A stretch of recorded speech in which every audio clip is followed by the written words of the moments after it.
Hey guys, Cypher here and welcome back to my channel. If you're new here, greetings and salutations, and it is Wednesday, the 25th of October, and you can already tell by this title, you know what it is, what time it is. It is FNAF time. I'm here at the cinema. I literally have to rush this because I just grabbed some food, and now I'm a bit like, there's queues of people. I don't know what they're here for, but yeah. So yeah, I'm just gonna go in now, and I actually can't believe we're here. Because I remember way back when they were talking about the movie, and it was like, yeah, this, and it was turned out to be fake. So yeah, this is something I've been waiting for, and yeah, I'm here now. I'm by myself. I don't care.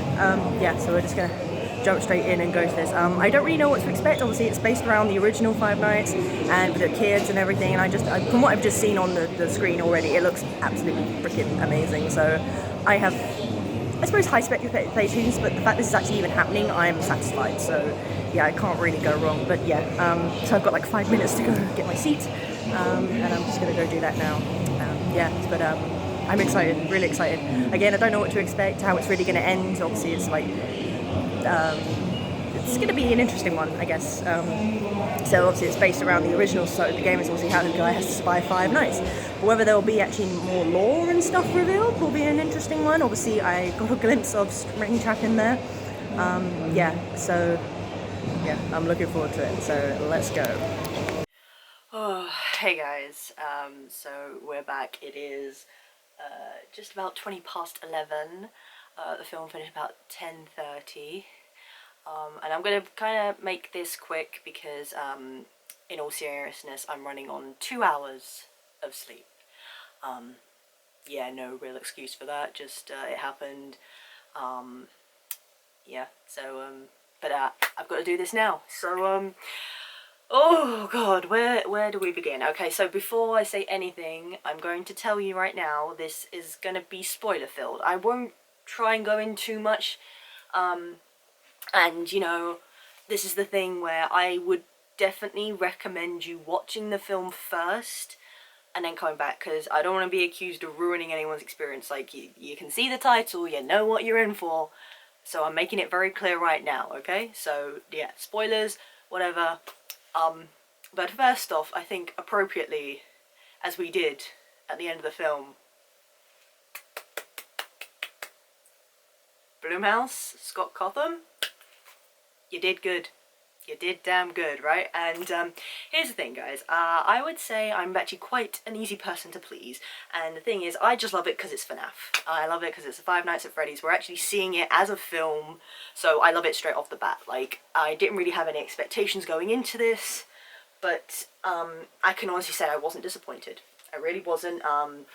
Again, didn't know what to expect.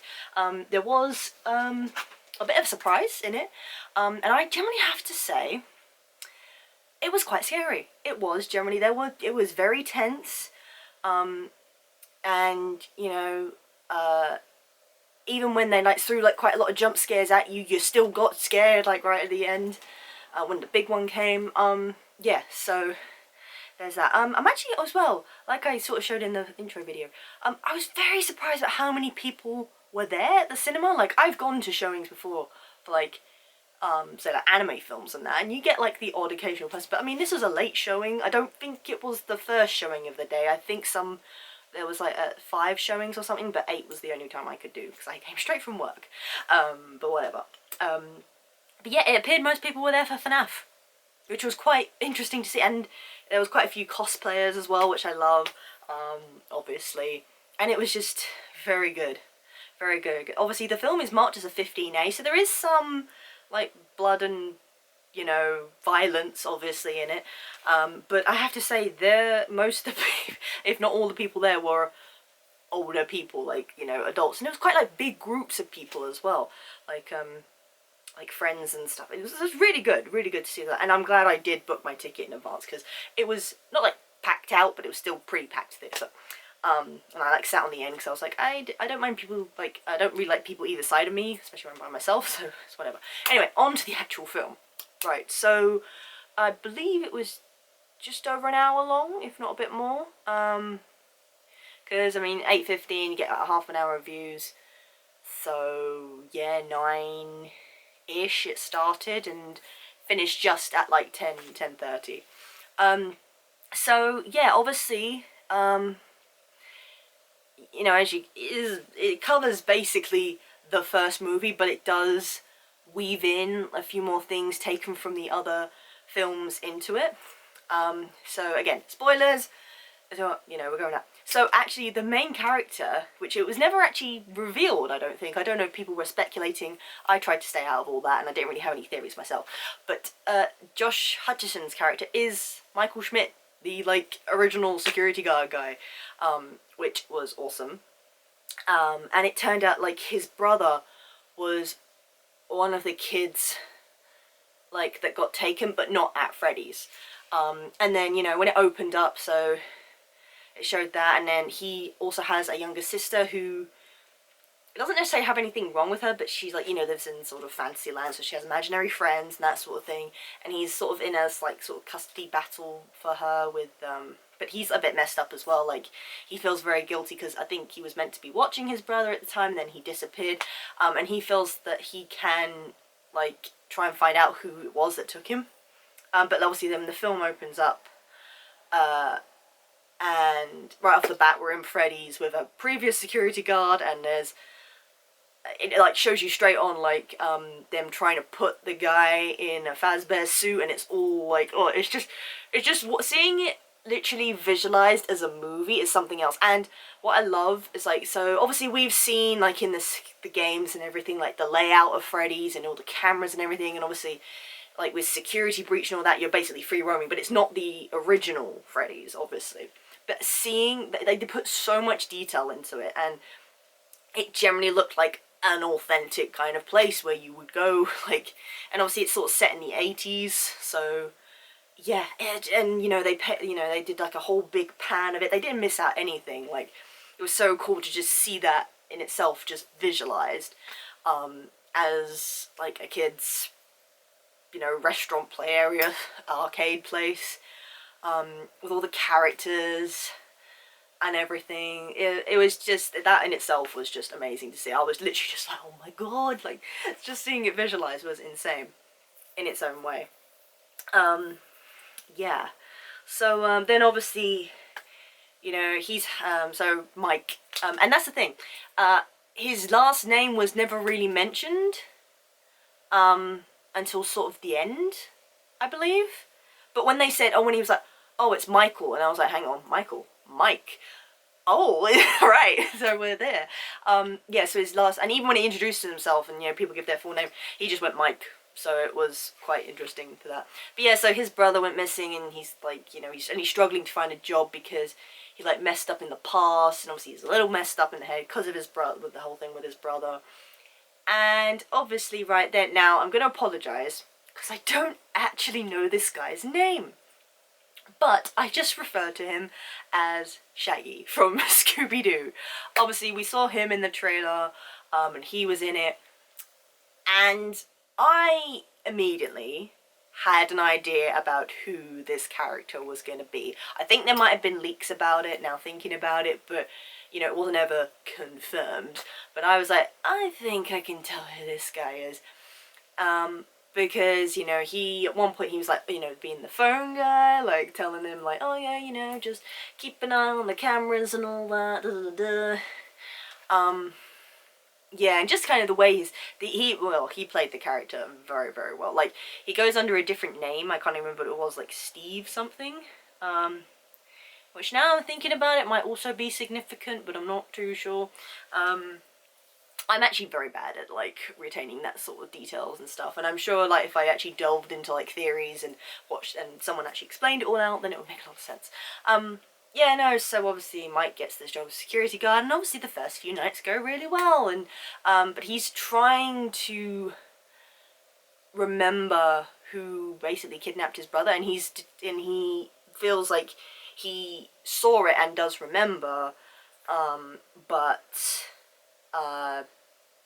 obviously it's, like, sort of blocked, so he kind of puts himself in almost these, like, dream trances where, I said not really many spoilers, didn't I? Well, here you are.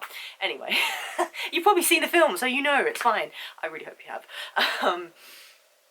Yeah, so it's quite interesting about the whole dreams, and then, you know, obviously we see the kids, and you know immediately, like, obviously who they are and all that. and each obviously has their own little thing, but he doesn't understand really why they're appearing in the dream. And then obviously you actually get to see the animatronics like alive, and actually like alive.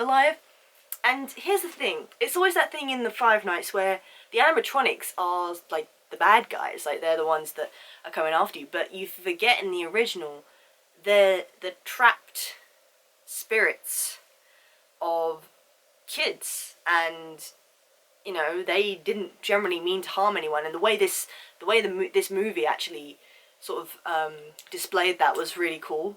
I think like, so when basically, so within this custody battle that Mike is sort of fighting, because he feels like he shouldn't really be looking after Abby, and they don't really have the best kind of relationship, but because she's very visual, loves her drawings, that sort of thing, as most kids do, and she has like obviously a lot of imaginary friends, so he's sort of trying to find a job, but not really getting anywhere, and then he obviously gets this job as a security guard, but basically his aunt wants Abby, but not really for the right reasons, as you can sort of tell, and she's just a fake character. I can't remember the actress's name. I recognised her, but I can't remember where from. It'll probably come to me at some point. I'm terrible with names, I'm really sorry. Yeah, so, but he feels like maybe he should, but I think he comes to realise how important Abby feels he is to her life, so that stops him. But then, yeah, so, but because of that, it turns out, so the girl that he had that was babysitting, so obviously he's doing night shifts, so he, and, you know, working late, so he had this babysitter already. Turns out she was working for the aunt, and, like, they were trying to find, like, dirt on him, and, you know, they thought the best way to do that was, like, to, get him fired from this job. So, these guys decide to break into Freddy's and trash shit up, and I was like, I wonder how this is gonna end. And then, obviously, and you actually, it's like, the animatronics, they're like fully displayed. Like there's creepy moments where it's like, you know, shadows and all this and that, and you just know what's coming. So yeah. But yeah, they're properly like full on like walking out, and you can like see them, and you know the lights flickering and everything. Oh, it just adds to the atmosphere, and you just know like it's gonna happen. They don't like fully, well, I say that they don't fully show on the violence, but there was a scene. So the babysitter and her brother and all that working for the aunt, and they're like, yeah, we'll go trash the place and ransack it, whatever. And she's with them, and then so the others, they all get like murdered, and then she goes in and thinks it's a great idea to stick her head inside Freddy's mouth. Bet you can imagine how that ended, and it was quite graphic, so I was thinking, wow, 15A, okay. No, but the way they did all that was great. But, again, it's like, and then they showed, like, the other side to the animatronics, so, like, so then Mike has to take Abby to work, obviously, because Max isn't there, the babysitter, and then you just see, like, how, I don't know if playful's the right word, but, like, just, innocent these, like, animatronics are, like, as in, you know, Abby's actually playing with them, and they're being, like, really goofy, and, you know, as much as animatronics can be, like, they don't speak or anything. Obviously, they perform and all that, but they're very, very, like, robotic, stiff movement, which, was really cool. And there's, like, this whole big scene. And then we also get thrown into the mix a officer, like a police officer called Vanessa. Now, I have to say, when I saw her in the trailer, I generally didn't think of her as, like, being that important of a character, but the moment she introduced herself and she said Vanessa, I was like, oh, okay, like, here we go. Yeah, and it transpires she is. And again, the actress looks familiar, but I couldn't tell you where she's from. Yeah, so then Mike is obviously determined to find his brother. Vanessa kind of hints that she knows about it, and then when he actually, like, Mike actually sees the animatronics moving around and are alive and all that, he's like, obviously, well, Vanessa knew about this, and turns out she did, and that she knows about Freddy's and stuff. Yeah, yeah, I just love how it all sort of came together. But then obviously there's like, you know, the animatronics technically are children, but they do have a darker side. And then, you know, in like the dream sequences, like Mike comes really close to finding out about his brother Garrett. I don't know if I actually ever mentioned his name.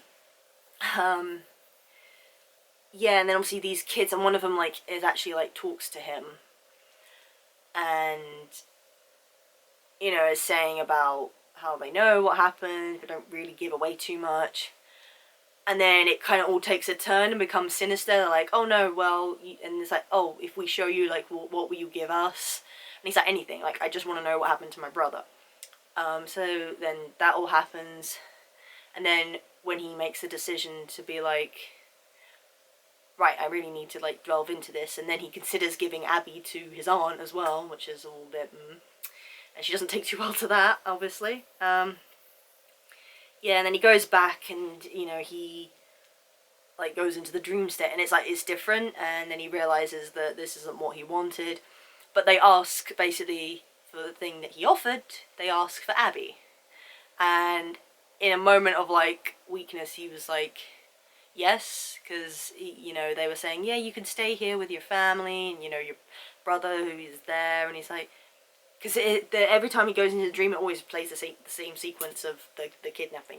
So, but this time it opened up with just his family there, and they were like, yeah, you kids were like, yeah, you can stay here, like, forever. And he's like, that's not what I want. And he's like, no, that's what you want. You want to save your brother. And he's like, well, he's not here. It's like, yeah, but he's right there now. So you could be with him if you want. We just want Abby. And he's like, yeah, sure, at first. And he's like, wait, no, what have I done? Yeah, and then you could tell, and then that kid, the blonde kid that was with him, that's when he turns a bit, And I was a bit confused about what his role was in it, but basically it transpires because I don't think it was ever really hinted at in the games. It was more like, obviously, the kids, because being kids, obviously, they were murdered. It was traumatic, and their spirits, like, couldn't rest, so then they possessed the animatronics and just went on a rampage, really. And you know, again, being kids, it was all morphed, and they were, like, you know, hurting people when they didn't want to. But in this, it basically comes out that it's not their fault, they're actually being controlled. And in comes the main character. Now, if I remember correctly, there was a very short scene featured in one of the trailers where we saw a quite familiar looking rabbit. And again, the big spoilers, but I can officially reveal that Springtrap is in the movie. And I am not even gonna lie to you, when he made an appearance, and he wasn't even as beat up, like, so it's just before he becomes all, like, deformed, I suppose, and really, like, God, what's the word? Like, all worn and, like, shriveled away, basically. Terrifying. Like, it was generally, like, he came out, and it was like, oh shit, like, I generally was like, oh, like, because he's scary in the games, but this was like another level. And obviously, Springtrap originally was the guy, the purple guy, who killed the kids. And wouldn't you know it, it turns out to be the Shaggy guy. And I do you know what, I felt that, like, from the moment I watched trailers. I don't know, because when it got revealed in the film, there were quite a fair few people who were like, oh, you literally heard the gasps, and I was a bit there like, I knew it, like, I was like, but I was also like, was it that much of a surprise? So yeah, when I saw him in the trailer, I immediately just thought he's got to be the Springtrap guy. Like, it just has to be. And lo and behold, he is. But the twist that I found, and I don't know if this is ever really confirmed, but obviously we all know about William Afton, and you know how he was partly the owner of Freddy's, but I think in this it's like he was the guy. And obviously he used to wear the golden bunny suit and was the guy who lured children away. That was all in like the pixelated sequence that they opened up with. Like it showed him taking like all these kids individually away, which was really cool, I have to admit. Yeah, but oh god, I've lost my train of thought, shit. But yeah, so we know about William Afton and that, and then it's like hinted at like members of his family, like in god, what is it, Sister Location and things like that, but to my knowledge it's never really been confirmed apart from the Pizza Simulator. That was one where it came at the end with like oh god, what's her name, Baby and all that. So it's slightly different. So basically the way this film interprets it, and I'm going to presume it's canon lore because obviously it's Scott Cawthon, it's an actual FNAF film, so basically what they've done in that. But obviously with the so many games they had, the story and the lore has kind of been, I think, twisted a bit, so not everything always adds up and makes sense, but they've tried the best they can, and even then, I just enjoy it for it, so that's that. But basically it winds up that Vanessa is Afton's daughter, and she knew about, obviously, him, she grew up with him, she knew who he was. I think the blonde kid is actually her brother, who he killed as well, who by that association would be Golden Freddy. And I think, so there was a scene where he comes to get Abby, and it's the very deformed, broken down version, so I'm going to presume that's more associated with Golden Freddy as a separate character. Yeah, so there's that. But obviously, yeah, Vanessa knew what he was, and that was hinted at in Security Breach. Obviously, you know, she turned out to be the Vanny character, sort of controlled by the glitch trap, I believe it was. Something like that. But obviously in this it sort of morphs into that she was his daughter, so obviously she grew up with him, she knew what he... I would even go as far to say she maybe witnessed what he did, so obviously he messed her up, like, for good. But she wants to try and save both Abby and Mike, but it never transpired. But that reveal moment when so obviously he's in the suit, and you can tell it's very different from the animatronics, like they're very, like, stiff, and when he's, like, properly, like, moving around, and it was so cool to see that in actual action, like, just the look, and the silver eyes, like, they were properly, like, there in the shadows, it was, and so, in that state, he's, like, sort of half, like, deformed, like, got the old, like, is it, like, moulding in the suit, or, wear, basically, yeah, but it's not, like, taken over completely, it's, like, but that moment where he revealed it, and it was like, oh. But even when Vanessa was talking about it, like, she saved Mike from a situation, and, like, it had been hinted that she knew more about what was going on than, implied at first. But then actually, it turns out she was, like, right in the thick of it, and, like, she knew about it all, and, I think her father, Afton, obviously told her to basically kill Mike if he got in the way, essentially. Yeah, but even when she was like telling more about the kids, and so the kids, the reason they're trapped in the animatronics is because that, you know, the whole thing about they knew kids had disappeared, the police were called, Freddy's was searched, no one found nothing, but Afton knew the one place they wouldn't look was inside the suits, so he'd actually put the kids' bodies in the suits, and obviously then they were, like, possessed and trapped in them, and by that power he could then control them and influence them to do bad things. And, you know, basically they were trying to hurt Abby as well, even though they were all playing and she thought they were friends, and it was so good. But yeah, that reveal, because again, I might be confusing wires, but I think in the stories, like, of the games, Baby's character was Elizabeth. I don't know if it was Elizabeth Afton or if it was the guy who he was supposedly partners with, who was helping out. It got bit cross there, I think, maybe. Again, I haven't delved too much into it, so I may be talking gibberish, but as far as I know, that's who Afton's daughter was. But obviously they made it out to be Vanessa, and it kind of actually works a bit better, I think, personally, but again, I'm not gonna... And you know, they talk about the spring locks, and you actually see them in action, and then we get by far my most favourite scene of the film, hands down. So basically the kids, the reason they don't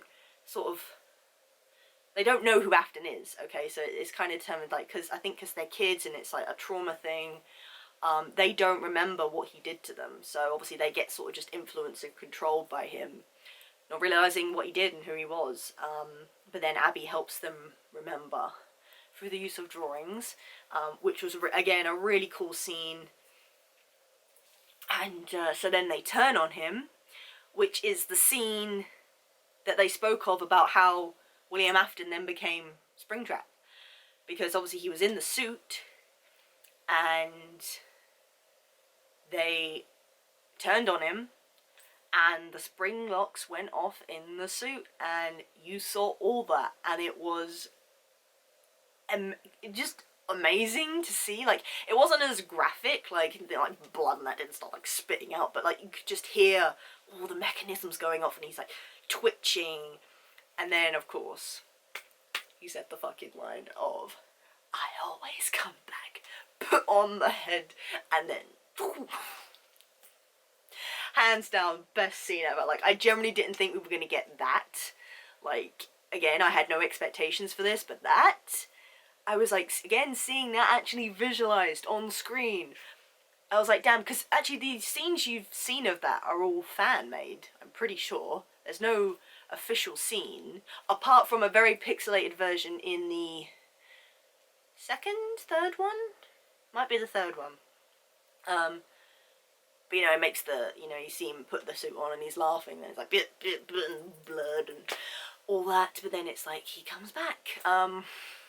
Yeah, it was a great scene, but he actually, so Vanessa was like, originally to Mike, I can't help you because he's my father, and he messed her up good, like, he just fucked about with her head, basically, and she was afraid of him, but at the same time she was helping him, almost, because she knew everything but didn't say anything, and she was a police officer as well, so, officially, so she obviously didn't do anything that, in, like, that respect, but then she kind of faces her fears, and she comes back and, like, sort of pits against him, and he, I don't know, he basically turned around and was like, you know, she was like, I'm not gonna let you hurt anyone anymore, and he was like, well, I'm only clearing up sort of the mess you made. I don't know if he meant, like, the situation that, with Mike and Abby, because she was meant to, like, stop them from getting this far and all that. But yeah, so it transpired that this guy, I think his name was Steve something, originally introduced to us, but then it transpired he's William Afton, who killed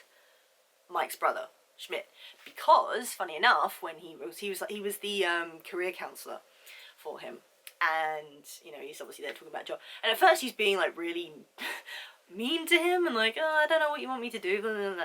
And then when he reads his name, he's like, oh, Mike, and then there's a pause, and then you're kind of sitting there like, and then when he said that, I was like, oh, he's got to be Mike Schmidt, but why did he, like, not say it, like, what, and then he just switched, and he was like, oh, right, like, let's have a coffee, let's talk, I might have a job for you, sort of thing, and it's like, what does his name mean to him then? And again, I don't know how he knew, but obviously he killed his brother, Garrett Schmidt, and, I guess in a weird way, wanted to complete things by killing him as well, or just thought maybe it was some funny irony, I suppose, that he got him to work at the place. But obviously, Garrett's ghost, as far as I know, isn't trapped in any of the animatronics, it's all the other kids. But no, for me, seeing Springtrap in all his glory was great, and that scene, and then he got, like, dragged away by the animatronics, and then just sort of hauled away to where he will obviously inevitably just sort of rot away and become a part of the animatronic itself, and just, oh, it was great, and then, yeah, and, it was good. It was very, very good, and I really couldn't have expected any more. I don't really know, because the thing is, again, like, because there's so much to FNAF now. Like, it goes beyond the story and the lore, and each one's got its own kind of agenda, I suppose, and like different things going on, but they all do connect in a way. But to condense that down into a just over hour-long film is a lot. So, and it's a lot, you know, and it's good to go back to the origins and the roots, because obviously we've come a long way since then, so it's nice to revisit that and see that all again, and as an official film that is amazing. And I still, like, actually can't believe we're here, really, because I do vividly remember when I first got into FNAF, and years ago, like when it first came out, and you know, it had not been anything like it at its time, and to now have it as an official Universal Pictures film, it's something else. It really is. So, you know, again, Scott Cotham and all you guys at Blumhouse, like, you did good. Yeah, like, I can't really say any more. And of course, they played the official FNAF song as well, which was, and you could hear people just kind of singing along, yeah. And then, you heard the scream and everything. It was really good. And then it was debatable whether they were going to have like a post-credit scene, because it's like, where are we going with this? And then it actually happened. And I have to say, for a very brief moment, I thought, damn, are we going to see Markiplier? Because, as well, I don't think I mentioned, there were quite a few well-known YouTubers in this, and I think this was revealed before. I think definitely one was shown in the trailer, or at least a couple, maybe, for it. Ones I'm not too familiar with, I'm afraid, so I'm not going to know who they are.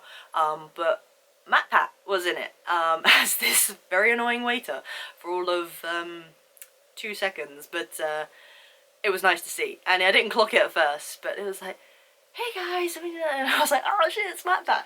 And I do actually need to watch more of his stuff, to be fair. But yeah, I mean, Markiplier made it well known that he wasn't part of this, which I do think is very sad, but I feel like maybe they could have just sneaked in a little bit with him at the end. But then, it is what it is. He's a busy guy, I suppose, but it wasn't the same without the King of Five Nights. Oh my god. Yeah, no, but there was a little jump scare with Balloon Boy at the end, which was pretty cute. Well, I say cute. It was kind of scary, but yeah, because there was this little balloon boy figure that gave us a few like frights in throughout the film. Yeah, so that was a little tribute, which was quite cute. Yeah, so it's just great. And even like when it first opened up and it's showing like the Universal Pictures, it did the whole glitchy kind of thing, and I just thought, oh god, we're just in for something. Like, this is good. And yeah, this is, for me, it feels like quite a momentous moment, because like I say, I love FNAF, I'm a really big fan, and it is amazing to see it come so far, and how people love it still so much, and how it's now official thing that's out there, and people can, you know, even people who don't know anything about it can be like, oh, what's this, and maybe watch it and then delve more into it. And it's crazy to think this all came about just because of, like, again, Scott Cotham's like the first game and everything, and then it just went boom from there. But yeah, so, oh guys, anyway, so I'm running out of energy now. I was on a high, and now I'm slowly crashing to a low. But yeah, just everything. It was great. Definitely will be getting it on DVD and Blu-ray when it comes out. Yeah, and obviously this is a spoiler review, but I would so highly recommend, as I tried to mention before this, that you go see the film before you start watching reviews and trailer stuff, because like I say, and I'm putting it in big capital letters in the freaking title, this has major spoilers in it, but I want to talk about this, so yeah. But obviously, if you have watched the film and you have opinions, or you just want to talk about it, like, please feel free to leave a comment down below. If there's anything that maybe you were disappointed by, but obviously, you know, criticism is valid, and I'd like to hear, because it's funny, it's like, I feel like I don't really criticize anything until someone else says something, so like I feel like I'm satisfied, and then someone says, oh, but what, like, you think like why they didn't put that in, and then when you actually think about it, it's like, oh yeah, like maybe they could have, and that sort of thing. So I'm all for discussion like that, but no like full-on hate, please. We're not here for that, you know, just to say. Anyway guys, let's wrap this up. So that was the Five Nights at Freddy's experience. And yeah, I did say it, and it was on my story, but it was everything. It really was. Like, I really couldn't put anything else. And you know, I'm so happy that because I was always worried about how they might do this, because it would probably be so easy to just do it all in CG and stuff. And they had a few scenes like with it, but generally I think they kept true to the rawness of the animatronics, if that's so, like, you know, full on suits and everything like that, because obviously some of them, like there's obviously Springtrap, they're wearable, so it's like you're having to show that in actual, like, real life. It's great. It's really great. Yeah, but obviously guys, if you enjoyed this video, do give it a thumbs up. I do appreciate it. If you have any questions or comments, I suppose, yeah, just leave them down below. Obviously this is the first official day of FNAF.